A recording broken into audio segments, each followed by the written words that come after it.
Hello and welcome back to Panther News 22. As always, we're your hosts, Lane Normand. And Miles Wilmer. Wow, what a week to be alive. What a week, what a day.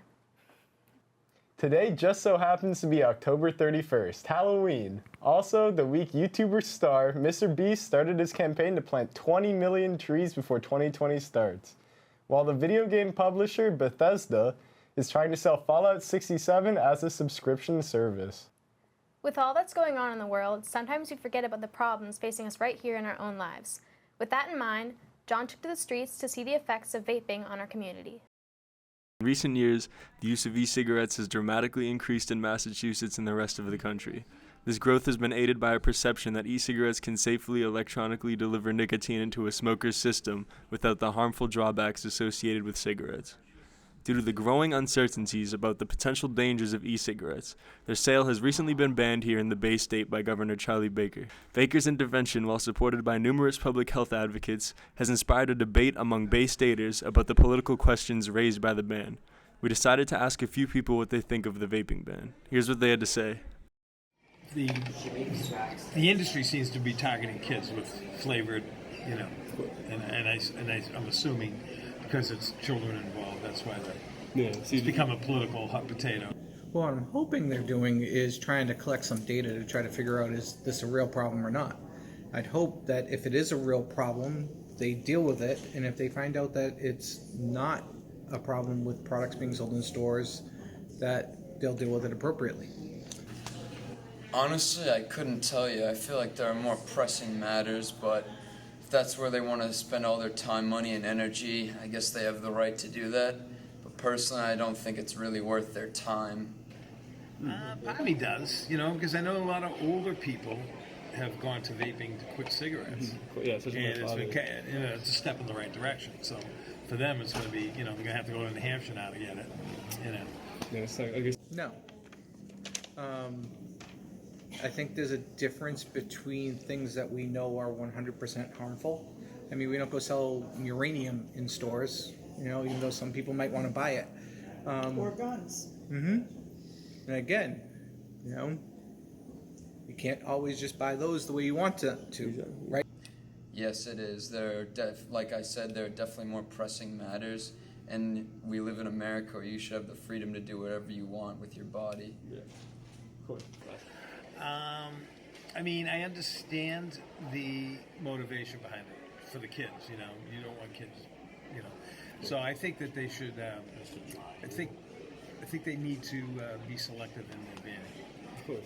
Like ban some of the different flavors. Yeah. The kids would maybe. I think from a parent perspective, seeing what's going on and seeing the fact that we went from 45% of kids smoking cigarettes 30 years ago down to almost 5, and now it's up to 15% again. I think it's a good time that we are taking a good hard look at this and see what's going on. No, because it's taking people's personal freedom and choice away. Yeah, and then you think people might switch over to cigarettes because it's harder to get vapes and stuff now. If they have a severe addiction to nicotine, they would definitely switch over to cigarettes if they absolutely had to. Mm-hmm. Thank you very much. Thank you, Ben. Be sure to follow this story as it unfolds. This is John P. reporting from Panther News 22. Dogs are the best, aren't they? I have one, you have one, we all should have dogs. Cats suck! They're the best. Jake thought so too. So he decided to go play with some dogs for a while. We're here looking at 3 good places to walk your dog in Beverly. We visited Independence Park, Dane Street Beach, and Lynch Park. Lynch Park has a big open fields.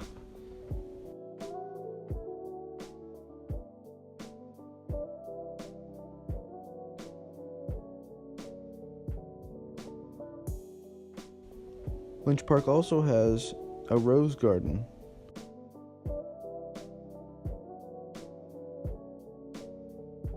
Lynch Park also has a big beach where your dog can run on.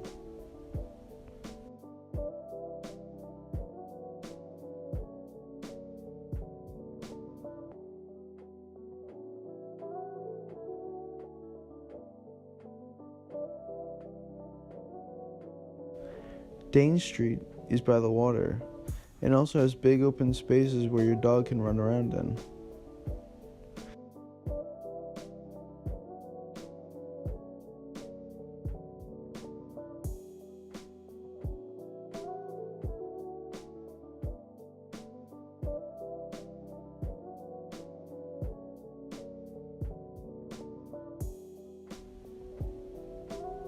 Independence Park is very similar to Dane Street Beach, just smaller.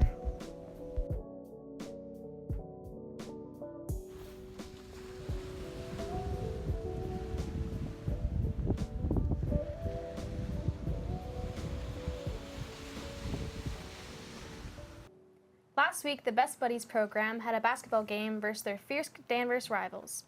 After the exciting match, the Beverly team was victorious.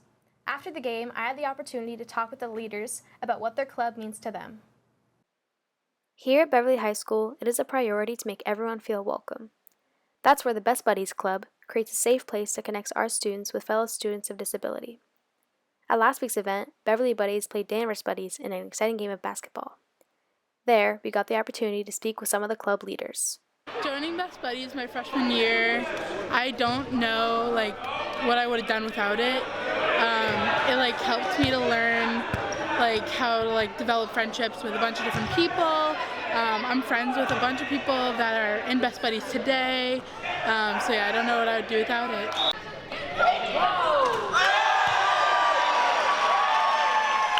Yeah, I 100% would. It's a great way to meet new people and you get to experience a lot of things you otherwise wouldn't have.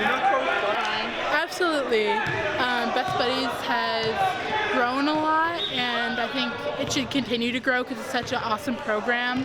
And as today, it's so fun and Beverly always hosts a really fun Halloween dance, and we have other Best Buddy groups from other schools come, so that's always fun.